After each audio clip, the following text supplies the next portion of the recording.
Hola y bienvenido a esta charla sobre agentes de inteligencia artificial. Mi nombre es Arturo Sánchez Palacio y soy matemático especializado en IA. A lo largo de los próximos minutos voy a explicarte qué es exactamente un agente, por qué es una tecnología muy relevante a la hora de automatizar tareas y cómo esta tendencia es una de las más punteras dentro del mundo de la inteligencia artificial en la actualidad. Un agente no es más que un software capaz de llevar a cabo una serie de tareas, incluyendo entre ellas la planificación y la toma de decisiones. Para hacernos una idea, podemos partir de un concepto un poco más sencillo, el concepto de asistente virtual. Un asistente virtual es un software con el que hablamos de manera conversacional y que realiza una serie de tareas, principalmente darnos información. Algunos ejemplos muy populares de asistentes virtuales son Siri, Alexa u OK Google. ¿Cuál es el siguiente paso? Bueno, digamos que estos asistentes son capaces de mantener conversaciones con nosotros y de darnos información, pero se quedan un poco cojos a la hora de llevar a cabo distintas tareas. El agente es la evolución natural de este tipo de asistentes, ya que combina todas esas capacidades conversacionales y de recuperación de información con capacidades para llevar a cabo tareas. Y dentro de esta ejecución de las tareas, no solo es capaz de realizar tareas simples y sencillas, cosa que ya podíamos hacer con un asistente virtual, por ejemplo, decirle a Alexa que nos programe una alarma, sino que es capaz de llevar a cabo tareas mucho más complejas que implican dentro de su ejecución la toma de decisiones y la planificación. Pensemos en un ejemplo mucho más complejo. Imaginemos un agente que debe gestionar reservas de viajes.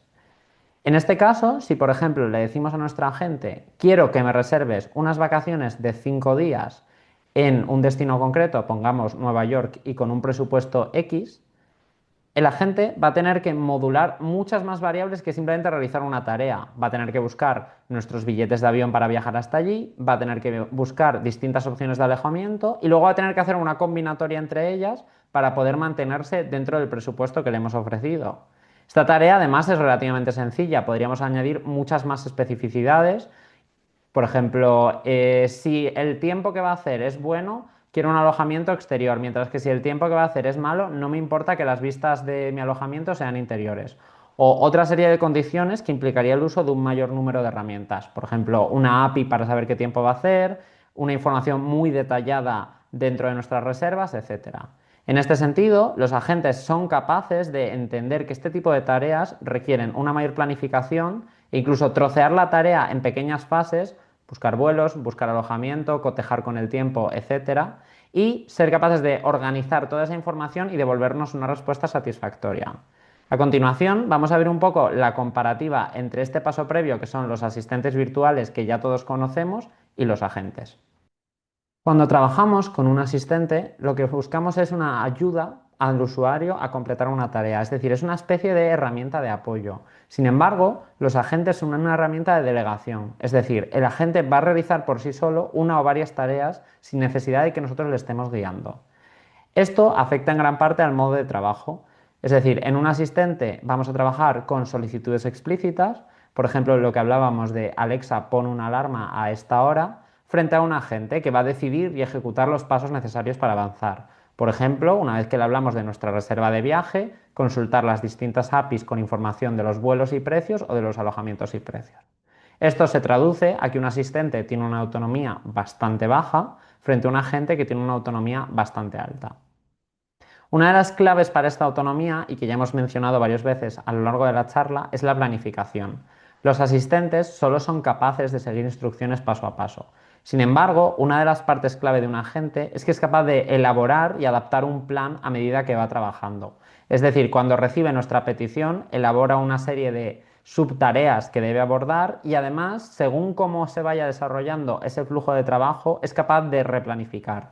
Es decir, si por ejemplo dentro de su lista de tareas estaba consultar la API de una determinada aerolínea para mirar los vuelos, pero esa API se encuentra caída, él mismo es capaz de intentar buscar esta información dentro de otra API que pueda otorgársela. Todo esto, toda esta idea de buscar información, de conectarse a otras cosas, está muy relacionada con el uso de herramientas. Y un asistente solo usa herramientas a requerimiento del usuario. Es decir, un asistente necesitaría una instrucción muy completa y muy explícita para lograr usar una herramienta. del estilo, debes conectarte a esta web para buscar esto y hacer esto. Y en esos casos quizás el asistente pueda llegar a lograrlo. Un agente, sin embargo, cuenta con un surtido de herramientas a su disposición que nosotros habremos preelegido y dentro de ellas selecciona, combina y utiliza las herramientas no según nuestras instrucciones, sino según su propio criterio. Es decir, es capaz de decidir en qué momentos y de qué manera debe llamar a unas herramientas u otras. En este sentido, se marca la gran diferencia y lo más relevante que hablamos en esta charla, que es esta idea de automatización. ¿Por qué?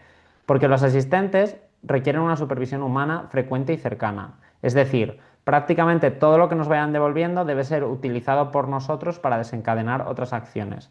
Sin embargo, los agentes están diseñados para no requerir esta supervisión humana, de manera que nosotros solo tengamos que entrar de manera puntual y mucho menos necesaria para tomar según qué decisiones. Esto implica a su vez el despliegue de una serie de herramientas de seguridad. Es decir, los agentes deben estar mucho más acotados en su alcance para garantizar que no se toman decisiones peligrosas. Hablaremos de ideas como guardarraíles, en las que le decimos a un agente, bajo ningún punto debes cumplir o debes realizar esta serie de prohibiciones. Es decir, imaginémonos, por ejemplo, tenemos un agente que se dedica a hacer reservas de viajes, pues tiene mucho sentido decirle, bajo ningún punto puedes realizar reservas que superen este determinado coste. O puedes reservar durante un día más de X viajes. ¿Por qué? Porque si no hacemos esto, siempre tendremos unos ciertos riesgos al estar la tarea automatizada de que podamos incurrir, por ejemplo, en este caso, en costes inesperados. Por último, es muy interesante el criterio de finalización. En los asistentes, el criterio de finalización es simplemente la emisión de la respuesta, es decir, le hacemos una petición y nos responde. Sin embargo, en los agentes, el criterio de finalización es lograr un objetivo o alcanzar uno de estos límites o guardarraíles que mencionábamos. ¿Por qué esto es tan distinto? Bueno, porque en muchos casos el criterio de finalización con un asistente puede ser simplemente esto que he intentado hacer no ha funcionado, lo siento, mientras que en un agente el criterio de finalización puede, al ser el logro del objetivo, al final lo que puede ocurrir es, he intentado esto, ha fallado, así que he probado esto otro, que también ha fallado, he probado esta tercera opción que ha fallado y finalmente me he decidido por esta cuarta en la que por fin he logrado el objetivo. O quizás en un escenario no lo logre en ninguno, pero que va a hacer toda esta reiteración de opciones antes de darnos una respuesta. Los agentes son una tecnología que ya está muy popularizada dentro de la industria y que ya se está utilizando al día de hoy por las grandes empresas, no solo tecnológicas, para gestionar distintas partes de su flujo de trabajo. Y a continuación lo que vamos a ver son algunos ejemplos de aplicaciones de agentes en los que podemos integrar estas tecnologías dentro del sector industrial. El primer ejemplo es el agente de mantenimiento predictivo, ¿vale? El objetivo de este agente es evitar averías dentro de nuestras maquinarias que puedan provocar paradas y, por tanto, problemas dentro de la producción. Al final, lo que vamos a estar buscando es anticipar esos fallos que las máquinas que forman nuestra producción van a tener, porque sabemos que las máquinas se deterioran y se estropean, pero la idea es ser capaces de detectarlos antes de tiempo y ser capaces de reubicar nuestro flujo de trabajo para que esto no afecte a nuestra productividad. Es interesante ver la diferencia con un modelo predictivo tradicional. Un modelo predictivo tradicional nos diría, la máquina A va a fallar próximamente con una probabilidad del 70%. El agente integra esta información y va un paso más allá en la toma de decisiones y nos dice, la máquina A va a fallar con un 70% y lo que debes hacer es aumentar el ritmo en la máquina B y la máquina C mientras arreglas la máquina A. Digamos que integra mucha más información y también mucha más inteligencia. Para ello, pues lo que hacemos es detectar anomalías, eventos inusuales, emitir diagnósticos, proponer soluciones. Al final hay mucha más lógica integrada, toda ella con sus distintos modelos y sus distintos datos. Y siempre me parece interesante ver qué tipo de datos necesitamos para implementar este tipo de agentes. Y en este caso la clave es que sean datos en tiempo real, que puedan estar extraídos de las máquinas, las órdenes de trabajo, sensores, historiales. Al final, todo este desarrollo tecnológico a nivel de inteligencia artificial debiera acompañado de un desarrollo técnico a la hora de monitorizar y controlar los datos con los que vamos a trabajar. Otro ejemplo de agente es el agente de planificación de producción. Este agente está destinado a optimizar la fabricación, es decir, a ser capaz de modular la demanda y la capacidad de nuestra fábrica para mantener un ritmo de trabajo que sea eficiente y que permita, digamos que, optimizar nuestros costes manteniendo las líneas de fabricación. ¿Cuál será el resultado de esta gente? Pues la creación y el reajuste de planes de producción. Es decir, dentro de las tareas va a ser capaz de asignar y distribuir recursos y también de gestionar incidencias. Es un poco, digamos que, una idea general de cómo podemos controlar todo lo que está pasando dentro de la fábrica con este agente y cómo podemos reasignar el trabajo. Además, como puede estar ocurriendo, tiene mucho sentido en muchos casos utilizar más de un agente. Es decir, si contamos con nuestro agente anterior de mantenimiento predictivo, tiene mucho sentido integrarlo con nuestro agente de planificación de la producción, porque evidentemente el fallo de alguna máquina es algo que afecta a la planificación de la producción. Entonces son inteligencias que se pueden cruzar y subyugar entre ellas. Y esto es una de las grandes potencias también de los agentes, que es muy sencillo combinar información de unos con otros, ya que todo funciona desde un entorno conversacional, desde un entorno de lenguaje. En este caso, los datos que utilizaríamos para la planificación y la producción, evidentemente son datos de pedidos, pues los inventarios, los turnos de trabajo, los tiempos de elaboración de cada uno de nuestros productos o las previsiones de demanda para ver exactamente cuánto y con qué urgencia tenemos que producir y también quizás para dar prioridad a unas líneas de producción sobre otras según esta gestión de la demanda. Un último ejemplo asociado al sector industrial sería el agente de calidad y análisis de defectos. Aquí, en este punto, lo que vamos a hacer es mejorar nuestro flujo de trabajo siendo capaces de detectar productos defectuosos.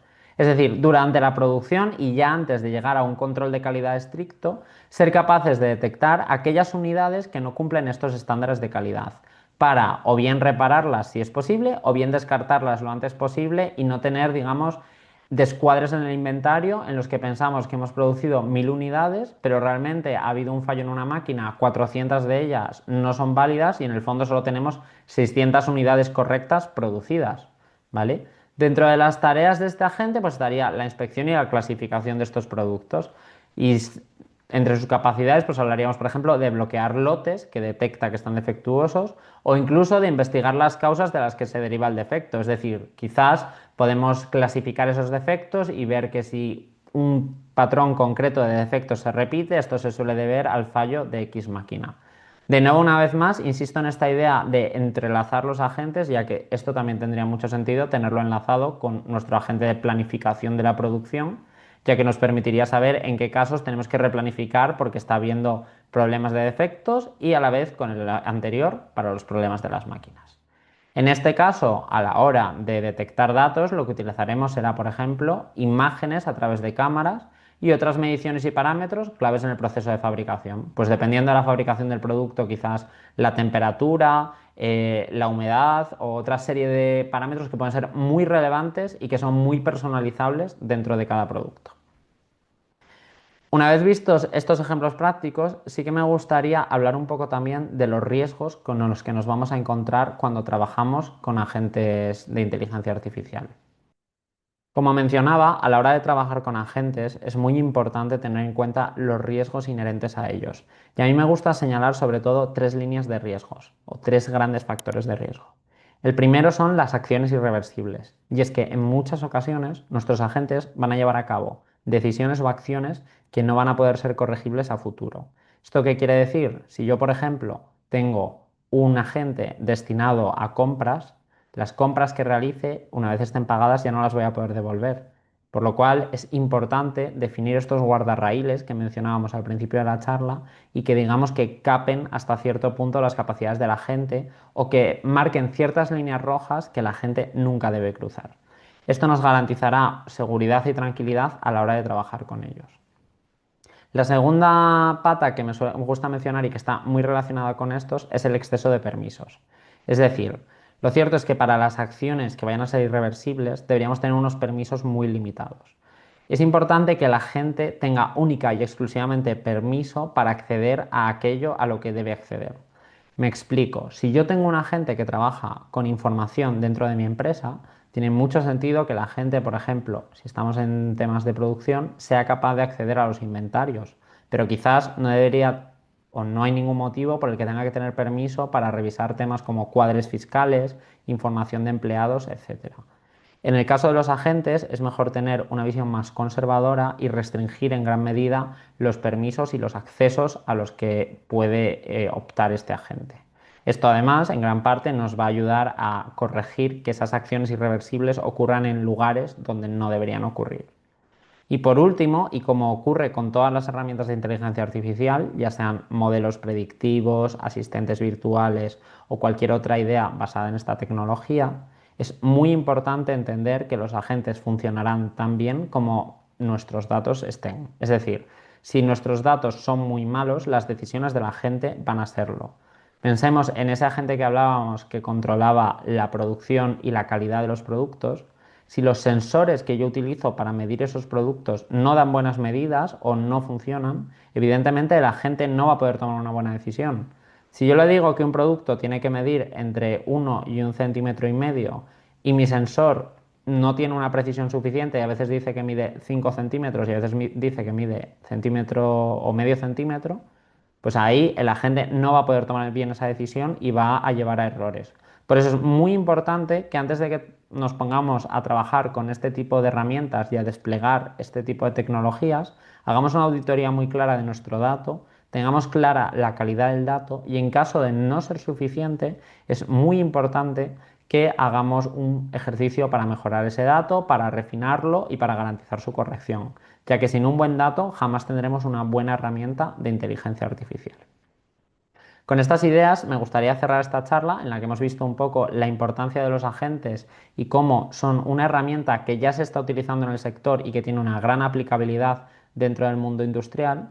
Y me gustaría también invitaros a participar en el Summit que organiza Frontera Futura en Tijuana el próximo 30 de julio y en el que habrá muchas ponencias relacionadas con esto que hemos estado hablando a lo largo de esta charla. En concreto, me gustaría destacar la ponencia de Humberto León Domínguez, que nos va a hablar de agentes de IA para logística transfronteriza y cómo estos agentes nos pueden ayudar a todas las gestiones que implica el transporte, sobre todo cuando existe una frontera económica y burocrática por el medio.